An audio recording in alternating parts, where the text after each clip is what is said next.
Right, so most people think moving money online is complicated, but once you understand crypto, especially stable coins like USDT and USDC, it actually becomes pretty straightforward. Today I'm going to be breaking down exactly how digital money works and moves across the internet and how beginners can send and receive it safely and correctly. So let's just start with the basics, right? What is cryptocurrency?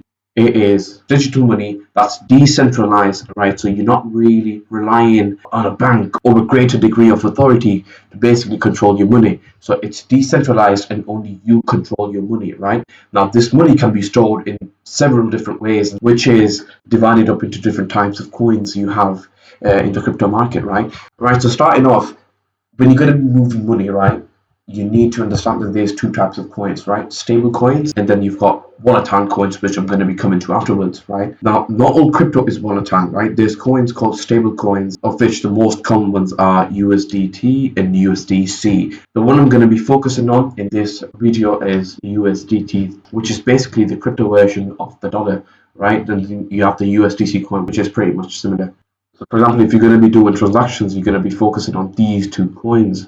For CFD trading or anything like that, which is basically what I do, right? Now, Bitcoin, which is the original cryptocurrency called digital gold, basically every other cryptocurrency is influenced by Bitcoin, right? And this is volatile, right? If you want to store your money in Bitcoin or Ethereum or Solana, XRP, all of these other coins, right? You need to be very careful because these are volatile as fuck, right? These are proper volatile. So where these are USDT and USDC, these are straightforward digital dollars.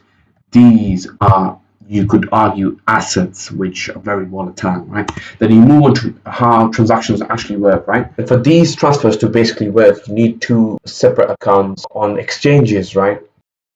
Right, so say for example, you've got a Bybit account with 100 USDT in the account itself, right? And you've also got an External account where you've got nothing and you want to transfer that 100 USDT from the Bybit account to the External account. Here's how you're going to do that. And keep in mind, this is when you've got two exchange accounts. Now, you open the withdrawal section in Bybit, which is the on-chain withdrawals, and see where it prompts you to enter the TRC20 USDT address. Now, you're going to find that address in the deposit section in XNES, right? And you copy that address and just paste it in the TRC20 prompt. Right, so coming back to this, right, you're going to enter the address which you're going to get from the account you want the money to go in, right? You type that in or just copy or paste that to your Bybit transfer page, press confirm, specify the amount, which is going to be $100 in that case, a few confirmation pages and all that, and then you see the money in your account, right? And that's the way it actually works. Right, so let me just clean this up real quick. So say, for example, you're living in the UK, Europe, or any of these, to be very blunt, advanced countries, right? You can just change fiat currencies, which is dollars, pounds, or euros, into crypto, right? Using platforms like Revolut, or there's many other platforms. But in my case, right, I'm from Pakistan, right? And many of you guys, you are. We do P2P transfers. And in particular, I mean, I used to do it from Binance, but you can also use Bybit or many other platforms. And basically, there's sellers in the marketplace, they hold USDT. And when you transfer money into their local banks, they send the USDT into your exchange accounts, right? And that's the way these P2P transfers, they work on exchanges like Binance and Bybit and so forth. And I believe I'm going to do a video in the future where I show you guys how to do a P2P transfer, which is what I really want to focus on, right? Now, TRC20, which is, if you've not been listening for the past 5 to 6 minutes, it's basically what I've just been ranting about, right? So TRC20 is a blockchain. You use this blockchain to transfer crypto. Now, the one we're focusing on is USDT, right? We transfer USDT on TRC20. The reason behind me using TRC20 is low fees, fast transfers, almost instant, in fact, and it's widely supported, right? So if you've got an account in one of the major exchanges, which is Bybit, Coinbase, Trust Wallet, Binance, right? Even Revolut. I mean, I don't know if I want to call that an exchange, but even if you've got accounts in these, you can use TRC20 to transfer USDT that you've got. This is the most important thing I want to talk about. Please, please, please do not enter the wrong address. I've done this. I've learned. If you enter the wrong address, if you choose the wrong network, you're not going to get that money back no matter what happens, right? It's not like banks. It's not like you sending money to a wrong address and then you can say like, oh, it was my fault. Can you please send me the money back? It is not going to happen. No chance you lose the money permanently, right?